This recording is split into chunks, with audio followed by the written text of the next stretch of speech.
Hi guys, it's Tara Reid. You're watching Joe and Marie all day, all night. YouTube family. How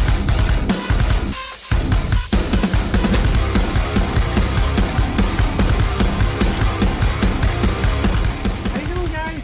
Hi, and welcome back to What Didn't Make the Shelf. This is episode number 42, and I have 6 titles that I'm going to talk to you that are leaving the collection. The first one is from... Curse of La Lorona. Yeah, anyway, this is from 2019. It is 93 minutes, and I watched it, and it took me about a year before I watched it. It sat hidden on the shelf. But anyway, I finally made it to the Weeping Woman. So this Weeping Woman is looking to replace her dead children that she lost. And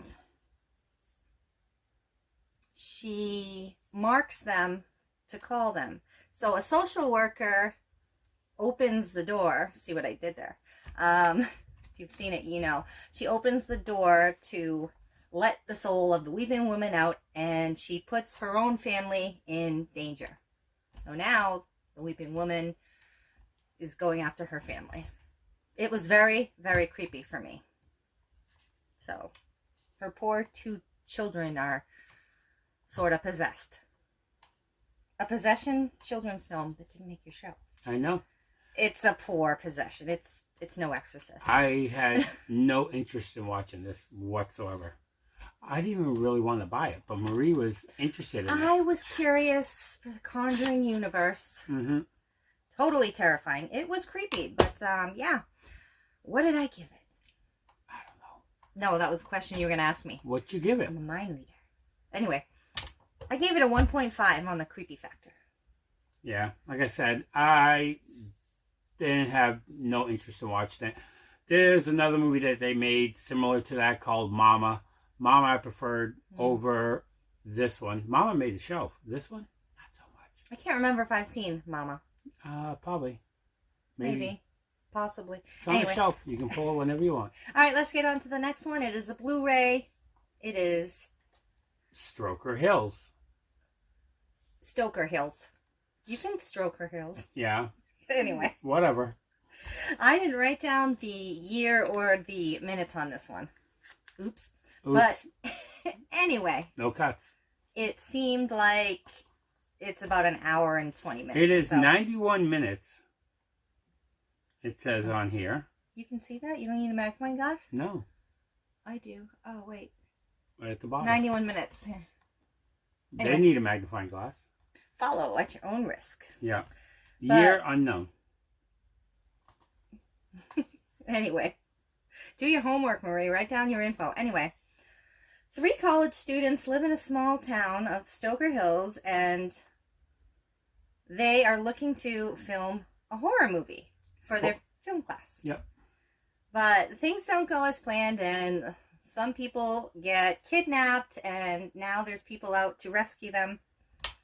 And they're going off of the found footage of their video camera that was found. Yep. And the death ensues. Yep. And like I said, there's a little bit of a twist at the end, but it was a one-time watch. It was okay. It was meh. Yeah, it was a meh kind of film. I didn't even write down what I gave it. I'm a slacker. Anyway. What'd you give it? I call myself a reviewer. But anyway, I think I will give it a nothing over a 1.5, honestly. Yeah, I give it a 1.5, maybe a 2. I give it a 0.5 for the artwork because of the image in the knife. Yeah. I like it. But there's some death in it. The beginning is a weird opening. Mm-hmm. It doesn't really work with it. But they got to start somehow. All right, moving on to number 3, a DVD. And it is How I Live Now with Saoirse Ronan. They should say How I Live Now, post 2020. Anyway. Yep. Anyway, this is from 2013. It is 101 minutes. An American teenager named Daisy goes to live with her cousins in the English countryside, and she strikes up a romance with one of the boys that lives there in the family. And the UK falls under military violence, and it's in a chaotic state, and it's basically a struggle to survive. And literally the craziness ensues. People dying, military coming in. She's trying to find the man that she loves. It's teetering, but you want to know what I gave it? Yes, I do. A 1.5. I saw this a long time ago when I first bought it. I can't remember where I even got this. Ultra? No. No. But I can't remember. But I remember when I first got it, I didn't mind it. I gave it a 2. It was an okay kind of film. Cheap eco case. But it has discard. She doesn't have to get to the chopper. Nope. But Anyway. yeah, I gave it a 2. It was alright. Can't really remember it. It didn't survive our collection. Nope. But our next one is from 2015. It is 98 minutes. And it is The Girl in the Photographs. Weirdness, mindfuckery. Yep. Anyway, a store clerk named Colleen finds photos of terribly murdered women, and a photographer is looking for a new face and... Hi! Wanna play? Anyway, that was terrible. He's looking for a new face, and he's just snapping pictures in her face. She's like, whoa, back off. Nothing special here. But he's just trying to lure her, and she gets, excited that, ooh, someone's interested in me. But did she get into more than she bargained for? Are they trying to kill her? But clues are hanging around. It's okay. It's a one-time watch, for sure, for me, anyway. But it's nothing to run out to your, ouch, first day on my new feet. It's nothing to run out to your online store and grab it or something. But I gave it a 1. I did not watch it. I had no interest in it. It was the Dollar Tree special. I bought it. It was me. It looked interesting. It was weird. It was a buy to buy, but I just never got around to it, and I didn't really care about getting around to it. And now we're saying bye-bye. Yeah. But this next one... Oh, my goodness. This is a new section. Number 5. This is called, I'm going to call it Honorable Watches. This is a Blu-ray. That didn't make the shelf, but No. Honorable Watches. But I think it's based on an actual true story. It was based on a true story. Yeah, and they showed the pictures at the end. Yeah. Of the real people, and it just rips your heart. You know what I mean? It's like, yep. It gets me because all these people are trying to do. Anyway, from 2016, it is loving. And it's 2 hours and 3 minutes long. 123 minutes. And it's a story that just goes. There's no lulls in it for me because I was watching this couple's life literally unfold and all the trouble that they had to go to be together just because one is darker than the other and one is pasty white or whatever. Yeah, it's pretty much based on a true story about an interracial couple in Virginia, and they get married. Yep, and they get married, and the police find out, and that's not allowed in their state, and they pretty much make the front page of every paper. Yep.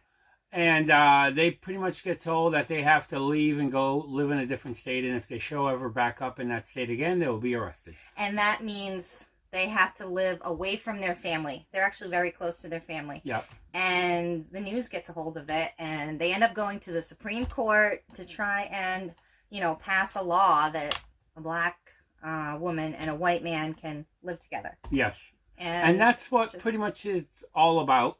It's a really good movie. I really enjoyed it, but you get to see where they live, if they have kids, what happens to them, yeah, if they're separated. Yeah, but it's pretty much a one-time watch. It's not something that I'm going to go back and rewatch. I really enjoyed it. Mm-hmm. I thought it was a good film, but to me it was a one-time watch. I think it was beautifully laid out. I mean, I just felt for them. They made you feel for this couple. They were doing nothing wrong. Nobody was getting killed or... Yeah, and I felt like both the actor and the actress were really, really good in this film. They really sold the film. I thought they really did a great job with it.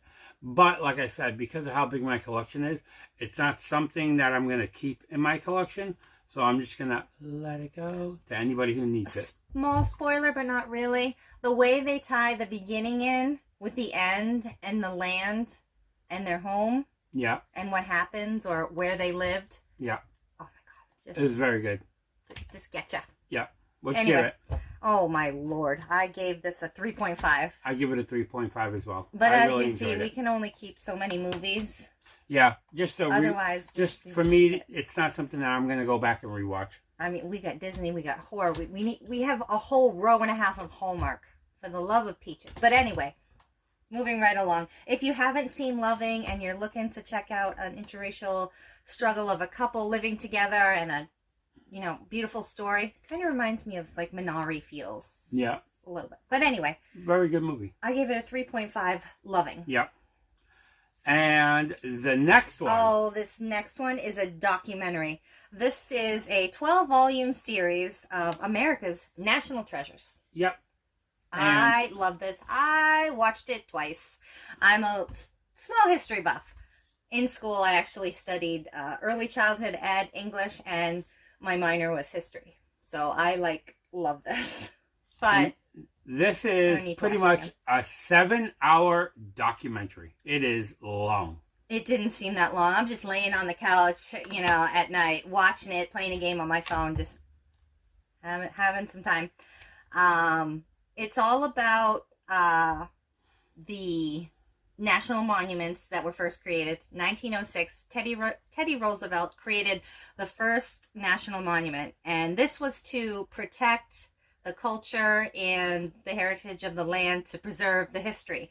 And each one, I wrote down a couple of them. Devil's Tower, Jewel Cave, Agate Fossil Beds, Pipestone. These were the red pieces of stone, and they were actually made into peace pipes with the Indians. So you cannot trespass on the land. And each one goes into a virtual tour, the science and nature of it, and the culture and history of each one, like Little Bighorn and Pipestone, like I mentioned. Yeah. And I could sit here and give you a history lesson of each one, and they'll say, I'm getting excited, I'm getting warm. And they'll say how old it is and how the layers and layers of sediment built up until finally it slowly eroded, and then they were left with the Devil's Tower, which is that big dome. But yeah. Anyway, they go all through the Great Plains to the Midwest. I just loved it. I could just sit here and talk to you about the history. So, what'd you give this one? I gave it a... Oh my goodness, I didn't rate this one, did I? No, I did. I gave it a 3 because the way each one was laid out, and it's on 2 discs. Yeah. It basically looks like the cover. Yeah, pretty much. Devil's Tower. There was also Devil's Post or whatever. That's another devil one. But anyway, thank you, Teddy Roosevelt, for starting that. And it went all the way up till each president wanted to preserve each thing. So they could leave behind a national legacy or whatever. Mm-hmm. But I loved it. But again, we just don't have room to keep everything. And it's 7 hours long, and I watched it twice. Yeah. Within the month. I liked it. But that is everything that is not making the shelf for this month. Like I said, 6, 4 that were questionable, 2 that were really good, but again, our collection's too big to keep. Oh, yeah. So these are the 6 titles that are leaving this month. If you have any interest in any of those, down below will be my Instagram, as well as Marie's Instagram, as well as my email. If you're interested in any of them, let me know. I'll mail them to you. We'll wheel and deal a little bit of coinage for them, and, we'll go from there. Mm-hmm. But if you like this video... And you're still watching, thank you very much. Hit the like button. If you didn't like it, videos before and after. If you want to subscribe to us, hit the subscription button, hit the notification bell. We'll have more videos for you. If you want to leave a comment down below about any of these 6 movies, have you seen them? Do you like them? What did you think? Do you have Loving? Have you checked it out yet? Yeah. Don't wait to check out Loving if you have it. Yeah, I would say check it out. Or if you can find that thing for like $8 to $10, buy it. Yep. I loved it. Until next time, guys. Go watch the other videos where he's talking more, not me. Bye. Bye.